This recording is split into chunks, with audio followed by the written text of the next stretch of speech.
Welcome back to the neighborhood, boys and girls. My next guest is a special guest. My friend Toya from way back. Toya, welcome to the neighborhood. Thanks for having me. Toya's coming on. First, we're going to talk about Toya as the customer because we've done a few mortgages. Then we're going to talk about Toya, the businesswoman, who is a member of the Harvest and a new venture that she just started on her own. So first, we like to get a little bit of Envoy love in here. And actually, you've done, it's more than Envoy love. I think you got Acre Mortgage love with Jim. I think you allied. We've done a couple different mortgages together. But how was your experience with Envoy Mortgage in the past and some of the differences? Because you've done mortgages with a couple different places, right? Sure. Working with the Envoy team has always been a pleasure. Both the level of expertise and the level of service. I haven't really seen anything like it. Sometimes I'm speaking to friends and they talk about how they don't get calls back, how things aren't processed timely, and they always say the same thing. You got to talk to my guy at Envoy. You can text him, he'll answer. You can call him, he'll answer. You can email him, he'll answer. And that's about you, and you're great. But that's your whole team. Your whole team does. Yeah, I give all the credit in the world most of the time to Lisa, especially. Lisa is my processor ops manager. We've been working together on and off for 20 years, and really, she's the whole force here. You know, she holds everything down, and I do a pretty good job of putting it all together in a bowl, and then I just hand it off, and they take it and run with it and go through. But it's funny. I remember when I first started doing mortgages, there was a huge opinion like, don't do mortgages with people that you know, because it's always really hard. And I would think, man, I would rather do it with people I know. But there always is. It's not anymore. But there was that fear of like, man, I don't want to mess up because it's somebody's house. You know what I mean? Like, if you're selling furniture, it's no big deal. But if you're talking about somebody's house and you make a mistake, you're messing with their prized possession. You're messing with their shelter. So there always was a little bit of fear dealing with people that we know. And we go back to high school, so there have been times where something happens where it's not good, and you're like, oh man, So there's always that fear of it, but I think it's been pretty good, right? I would say what's profound about what you just said is that you care enough that it goes well. So for me, having that relationship and knowing that you care, I mean, I've come to you with some tough ones, and you always tell me where I stand and what we can make work, and we always get to the finish line. Yeah, and I think that's the thing that I enjoy most about the business, and that I think a lot of people don't do. Like, a lot of people in the business are just, they don't want to tell you no because they don't want to hurt your feelings. So they'll just say they think they can do something when they're pretty sure that they can't, or whatever. Like, I'm not a BSer. I'll be like, look, we can't do that, but here's what we can do. Or we got to structure it this way. Or we got to move this to here, And I remember when the interest rates went down, we had done a refinance like 7 months previous to that, where you got a really good rate on a 30-year loan. And I called you up and I'm like, Toya, listen, interest rates are on 15-year loans are like in the 2s right now. Like, this might never happen again. You can cut 14 years off your loan. Let's pay a debt. You'll be paying about the same every month. And it was like, that was really great to be able to call people that I knew to go through, and people trust me, even though it might not have sounded like a smart thing, or it might have taken a little bit of time to digest doing a refinance 7 months after you just did a refinance and the closing costs looking like that. But then it was like, after we were done, you were like, man, I looked at that and saw that we saved like $180,000 in interest. So it made sense. So let's talk a little bit about your new thing, because I didn't really even know. I'm going to tell a story right now, so I'm embarrassed myself. I don't think you even picked up on it when you first did the mortgage with me, not the one we did back in 2010. Recently, this was like 4 or 5 years ago. You had filled out the application, and you had really, really advanced in your career. And I called you up and I was like, hey, I'm going over the paperwork, and I was like, did you fill this out right? I'm like, you put on here that you make this a month. I was like, is that what you make a year? And you're like, no, that's what I make a month. I was like, yeah, that's right. That's awesome. And it just was like really, really cool that you had gone to COO of a pretty big company, right? Right. So how was that journey? How did you get there? Where did you come from to get there? So my father often said hard work is its own reward, and I hated it every time he said it.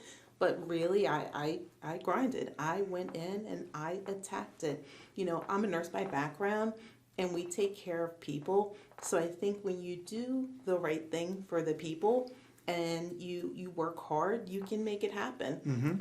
I believe that my staff was my biggest asset. And like you said, without them, there would have been no success for me or for the organization. Nice. And now I got to tell you, it's a pretty courageous move. I don't know if Jules choked when you told him you were going to do this, but you left a pretty sweet position that I'm sure you were comfortable in to go to this uncomfortability of starting your own thing. So talk a little bit about how that happened and where you're at with that now. Sure. I never fancied myself an entrepreneur. I often looked at people who were and always wondered how they did it. Around January time, I started to feel like, there were things that I wanted to do that I just couldn't do in my role. There's too many other things to do. And the people who really freaked out were my children. For me, work was a family affair. I got married at the job. I renewed my vows at the job, physically in one of our centers.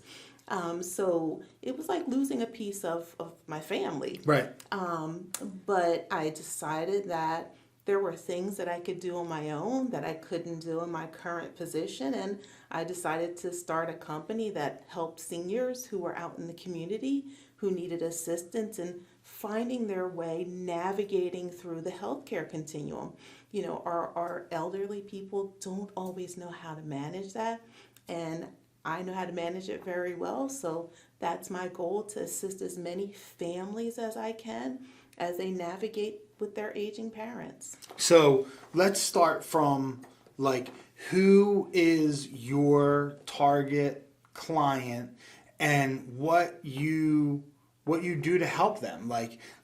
This is who really needs your help, because most times the people that need your help probably don't know that they need your help until they get in a bind or they get their back against the wall. And most times in reality, that's too late then. Now things are a little crazy. So talk a little bit about that and who the preemptive person who needs to talk to you. Sure. My target client is an older or aging adult and their family. So as your loved one starts to age and you start to see signs that perhaps they're declining and perhaps there might need to be an intervention, that's the right time to talk. Because the first thing that we have to do is understand what your goals are. And it's important to state those goals and document those goals while you still can. Often I'm called in a crisis, and I can help to navigate that and help to try to get those goals then. But it's much easier if we identify that there's a problem and we put the goals down once the person who's affected can do it themselves. Gotcha. So is that like living will kind of stuff, or is that like early onset dementia? Is that like things that you see because eventually the person can't make decisions for themselves, or the decisions that they make are no longer valid because they give up the authority to speak for themselves? It's actually all of those things. Okay. So it's understanding what you want your health plan to be. What do you want done should something happen to you? What should you like done if your health starts to fail? It could be seeking an elder care attorney so that you have your assets protected properly. Sure. It could be seeking a mortgage professional, a real estate professional, a home modification specialist, because those people are the ones who are going to help to keep you at home or where it is you want to be for as long as you can be there.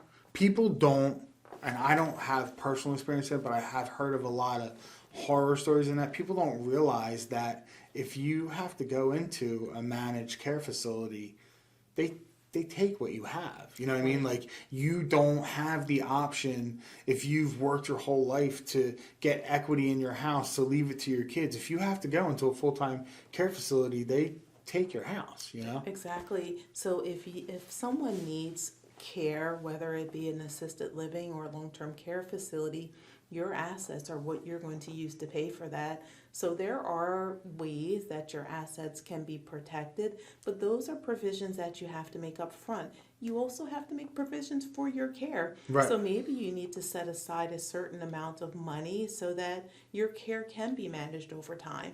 Okay. And is there an age that is appropriate to start thinking about that? Is it like, I'm just going to talk about me. I'm not going to talk about anybody else.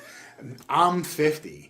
So is that too early to start thinking about that stuff? Or would you say, no, you might be fine until you're 80 years old, but what happens if you have a stroke? Or what happens if you're incapacitated or anything like that? Is that the time to look at it? When's the sweet spot? It's never too early. Okay. So once you're an adult and you are able to make those decisions, you should start to make those decisions. But those are decisions you should revisit, right? Because what you want today at 50 and healthy may not be the same thing you want at 65 if your health is changing. So starting at 50 is a great place to start, understanding what you have in retirement, understanding what your health goals are. Those are great things to do at 50. Every year you look at it and decide what's going to be good for the next year. Okay. And what kind of things do you specialize in? Like when someone says, oh, that's this, and you're like, oh, that's my thing. That's what I do. What's your favorite thing or your niche that you think you have in this field? So I have spent the last several years, because I will not divulge my age like you, I've spent the last many, many years working in post-acute care. So if it relates to a nursing home, if it relates to an assisted living, if it relates to advocacy for home care or hospital stays, I can and love to manage all of those things. Okay. So if someone out there has a relative, mom, dad, husband, and they're watching this and they say, man, it's time, I should really at least take a look at that, how would they get in touch with you? How would they reach out and at least have an introductory conversation with you? Sure. My website where you can reach me is www.thecareconcierge.com.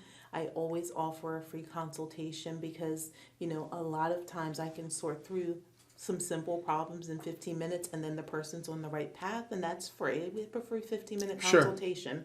Sure. And then if we need to go further, we make that determination and go from there. Okay. Now, is that just a Jersey thing? Is it all across the country? Is it a licensing thing? So physically, I'm here in New Jersey. Mm-hmm. I'm actually currently hiring. So okay. if there are other people out there who are interested in a similar mission, I'm looking for some staff. I'm physically in New Jersey, but I can help anyone anywhere.